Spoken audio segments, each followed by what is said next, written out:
నమస్కారం. తీర్థయాత్ర కార్యక్రమానికి స్వాగతం. తెలంగాణ రాష్ట్రంలో ఉన్న సుప్రసిద్ధ శివమహాక్షేత్రాలలో ఒకటిగా ప్రముఖమైనదిగా విరాజిల్లుతున్న దివ్యక్షేత్రం కీసరగుట్ట.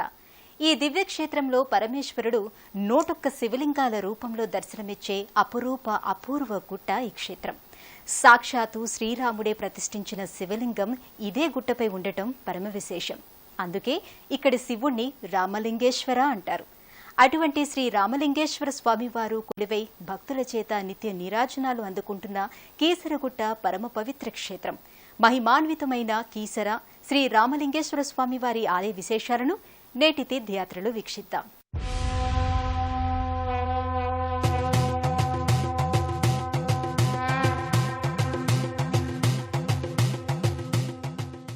పశ్చిమాభిముఖంగా వెలసిన ఈ రామలింగేశ్వరుణ్ణి దర్శించి అర్చిస్తే సంతాన ప్రాప్తి, సంతాన వృద్ధి ఒక వరంలా లభిస్తుందని ఇక్కడి భక్తుల పరమ విశ్వాసం.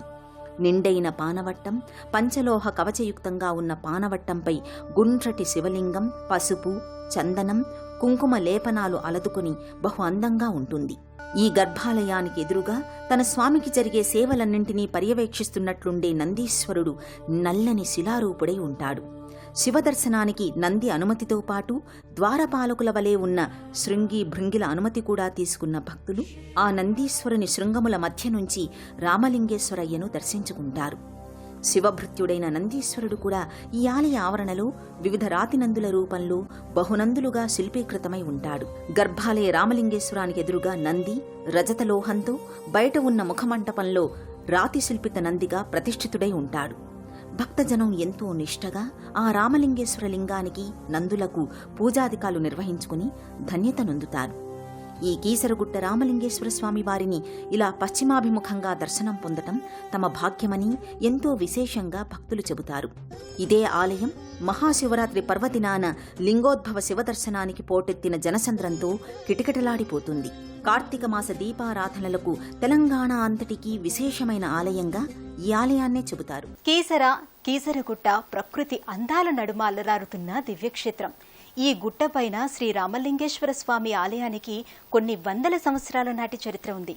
తానీషా దర్బారులో మంత్రులుగా పనిచేసిన అక్కన్న, మాదన్నలు కూడా ఈ రామలింగేశ్వర ఆలయాన్ని దర్శించారట. ఎంతో ప్రకృతి సౌందర్యం, మరెంతో పౌరాణిక చారిత్రక విశేషాలున్న కీసరగుట్ట ఆలయ ఆవరణను దర్శించుకుందాం. అక్కడ ఉన్న ఎన్నో అంశాలను స్వయంగా వీక్షిద్దాం.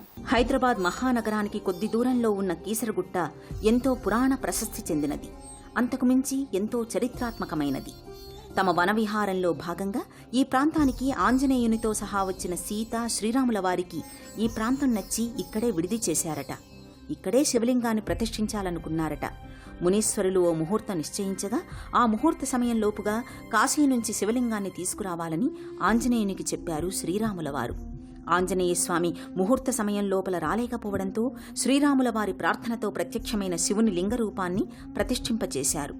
అదే నేడు మనం దర్శించుకుంటున్న కీసరగుట్ట రామలింగేశ్వర ఆలయ మూల విరాట్టని ఇక్కడి అయ్యవార్లు వివరిస్తున్నారు.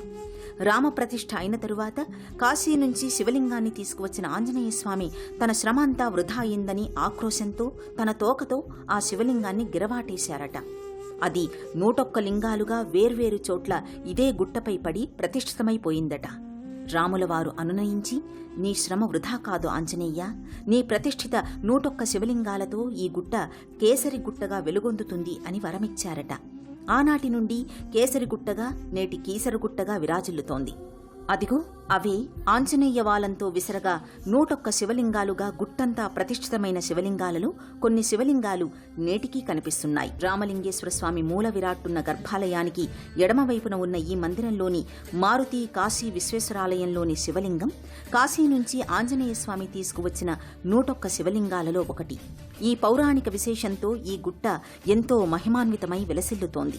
ఈ ప్రాంతాన్ని పరిపాలించిన విష్ణుకుండినులు నైజాం నవాబు పాలనలో తానీషాకు మంత్రివర్యులైన అక్కన్న, మాదన్నలు ఇక్కడికి వచ్చి రామలింగేశ్వరుని అర్చించుకున్నారని చరిత్ర ద్వారా తెలుస్తోంది. శివక్షేత్రంగా ఉన్న ఈ దివ్యాలయాన్ని హరిహర క్షేత్రంగా చేయదలచి ఇక్కడ లక్ష్మీ నరసింహస్వామిని ప్రతిష్ఠించినట్లు ఇక్కడి పెద్దలు చెబుతున్నారు. ఆ తరువాతి కాలంలో అనేక మంది భక్తులు, దాతల సహకారంతో ఈ ఆలయం ఇలా అభివృద్ధి అయ్యింది. ఈ గుట్టకు సాక్షాత్తు ఆంజనేయుని వల్ల ఇన్ని శివలింగాల స్వయంభూ క్షేత్రమయ్యిందని, దీనిని కేసరిగుట్టగా అన్నదానికి నిదర్శనంగా ఓ భారీ ఆంజనేయస్వామి నమస్కార ముద్రతో దాసాంజనేయ ప్రతిమ వర్ణరంజితంగా ఇక్కడ సుప్రతిష్ఠితమై ఉంది. ప్రధాన రహదారికి ప్రక్కనే ఓ చక్కటి స్వాగత ద్వారం తీర్థయాత్రికులను సాదరంగా ఆహ్వానిస్తూ ఉంటుంది. దాన్ని దాటి మెట్ల వంటి మార్గంలో గుట్టపైకి ఎక్కుతూ ప్రాంగణంలోకి వస్తారు. సప్త ఋషులకు సంకేతంగా 7 కలశాలతో పంచాక్షరి మంత్రమైన నమశివాయకు ప్రతిరూపంగా 5 అంతస్తులతో ఓ భవ్య రాజగోపురం ఈ దేవాలయ రాజసాన్ని వ్యక్తం చేస్తూ ధీర గంభీరంగా ఉంటుంది. విష్ణువు అలంకార ప్రియుడంటారు. మరి శివుడు అభిషేక ప్రియుడు. శివో అభిషేక ప్రియ అని పురాణాల్లో కూడా ఉంది. కాసిన్ని నీళ్లు శివలింగంపై పోసి హరహర మహాదేవ శంభో శంకర అని ఆర్తిగా అంటే చాలు సర్వైశ్వర్యాలు ప్రసాదిస్తాడట. నిశ్చల భక్తితో ఉద్ధరణుడు జలం అభిషేకించినా ఆయన ప్రసన్నుడవుతాడు. అందుకే ఆయన భోలాశంకరుడయ్యాడు. ఆ శంకరయ్య కీసరగుట్టపై రామలింగేశ్వరునిగా అందుకునే అభిషేక సేవలను కనులారా చూసి మనసారా అర్చించి తరిద్దాం. శివలింగంపై నీళ్లతో అభిషేకం చేసి పూలు పత్రి దళాలను ఆయన శిరస్సుపై ఉంచేవాని ఇంట దేవతల గోవు కామధేనువు కాడి పశువు మాదిరిగా ఉంటుందట. కల్పవృక్షం అనే దేవతా వృక్షం ఇంటి ఆవరణలో మల్లె చెట్టులాగా ఉంటుందట. అంతటి విశేష ఫలదాయకమైన శివలింగాభిషేకాలకు భక్తులే తమ వెంట తెచ్చుకున్న నీరు, పంచామృత ద్రవ్యాలు, ఫలరసాలు, పసుపు, కుంకుమ కలిపిన జలాలతో తమ గోత్ర వంశనామాలతో చేయించుకుంటారు. స్వయంభూ రామలింగేశ్వరునికి జల క్షీరాది పంచామృత అభిషేకాలను ఎంతో భక్తి తత్పరతతో చేస్తారు. ఈ గర్భాలయానికి ముందున్న ముఖమంటపం ఎంతో విశాలంగా వ్యాళ జంతువులే భారవాహులై మోస్తున్నట్లున్న పైకప్పుతో వర్ణరంజితమైన నక్షీల వంటి లతాయుక్త స్తంభాకృతులతో ప్రాకార మంటపాలలో వివిధ దేవతా విగ్రహాలతో శైవ మహాక్షేత్రాలలోని ప్రాంగణం వలె పరమ శోభాయమానంగా ఉంటుంది. ఈ శివలింగార్చనతో పాటు ఈ ఆలయం వెలసిన కీసరగుట్టంతా ఉన్న 101 శివలింగాకృతులకు అభిషేకాది అర్చనలు భక్తులు, పూజారులు, శివమాలాధారులు చేస్తూనే ఉంటారు.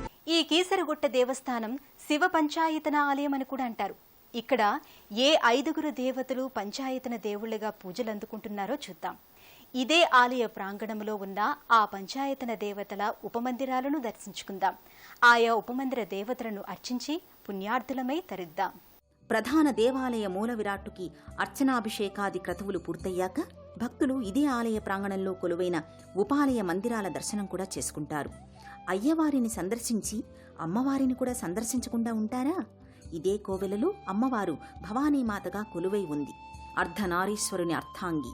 యాదేవీ సర్వభూతేషు శక్తిరూపేణ సంస్థిత నమస్తస్యై నమస్తస్యై నమస్తస్యై నమో నమః. ఆది పరాశక్తియే సతీదేవిగా పార్వతిగా అవతరించిందని పురాణ గాథలు వివరిస్తున్నాయి. పార్వతీదేవి ఎత్తిన అవతారం దుర్గాదేవి. ఆ దుర్గాదేవి ఆది ప్రకృతి పంచమహాస్వరూపాల్లో మొదటిది. ఆమె మరో నామమే భవానీమాత. శ్రీరామలింగేశ్వరుని దేవాలయంలోని ఉపమందిరంలో శక్తిమాత భవానీ చతుర్భుజాలతో కొలువుతీరి ఉంది. ఆయమ్మ దుష్ట శిక్షణకై ఆయుధాలను, శిష్టజన రక్షణకై అభయవరద హస్తముద్రలతో అనుగ్రహ దేవతగా దర్శనాన్ని అనుగ్రహిస్తోంది. కిరీటధారి అయి కర్ణాభరణాలు, నాసికాభరణంతో పసుపు అలదిన ముఖారవిందంతో కనువిందు చేస్తూ ఉంటుంది. ఆయమ్మ పట్టుపుట్టాలతో ఎంతో సౌందర్యంగా కనిపిస్తూ భక్తులకు మోదాన్ని కలిగిస్తుంది. పార్వతీదేవి మరో అవతారికైన మహాకాళి దుర్గ, ముగ్గురమ్మలలో ఒకామెగా విద్యాప్రదాయిని సరస్వతీదేవుల విగ్రహాకృతులు కూడా ఇక్కడే కనిపిస్తాయి. ఆమె చింతనే ఆమె తనయుడైన వినాయకుడు కూడా ఒక ఉపమందిర దేవునిగా అలరారుతున్నాడు.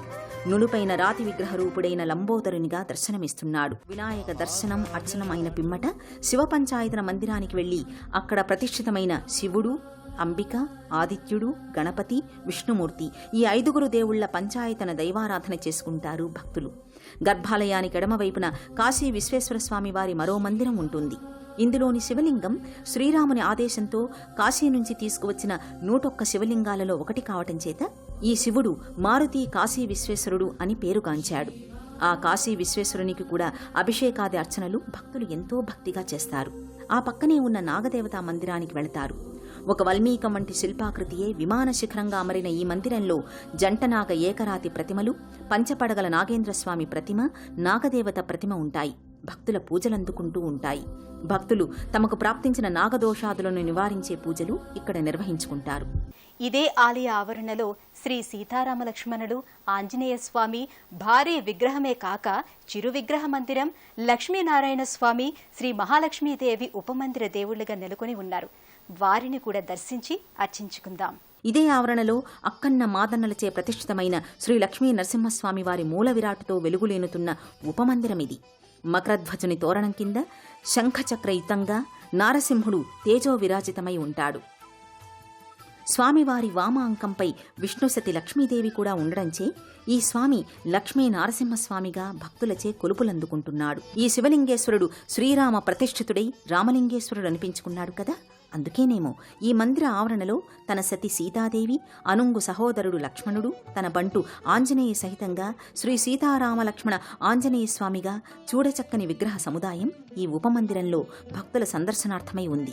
శ్రీ మహావిష్ణువుకి నిత్యాన్నపాయనిగా ఉండే లక్ష్మీదేవి శ్రీ మహాలక్ష్మీదేవిగా ఇదే ఆవరణలో ఉన్న ఉపమందిరంలో విలసిల్లుతోంది. పసుపు అలదిన నిండైన ముత్తైదువ ముఖఛాయతో ఆ తల్లి దివ్యమైన దర్శనాన్ని అనుగ్రహిస్తోంది. రామభక్తుడు అతులిత బలశాలిగా మేరుపర్వత దేహునిగా ఆంజనేయస్వామి భారీ విగ్రహ రూపాన ఉన్న చెంతనే ఉన్న సింధూరవర్ణ ఉపమందిరంలో చిరు ఆంజనేయ ప్రతిమ భక్తజన నీరాజనాలు అందుకుంటూ ఉంటోంది. ఇంతమంది శైవ వైష్ణవ దేవదేవుళ్ల దర్శన భాగ్యం, వారిని అర్చించి తరించే అదృష్టం కలిగించిన కీసరగుట్ట క్షేత్ర తీర్థయాత్రానుభవం జన్మ జన్మలకు గుర్తుండిపోయే ఆధ్యాత్మిక ఫలదాయకం. శ్రీరామలింగేశ్వర స్వామి దర్శన భాగ్యం జీవితాంతం శాశ్వత జ్ఞప్తిగా ఉండిపోవాలని పరమేశ్వరుని ప్రార్థిద్దాం. నమః పార్వతీపతయే నమః.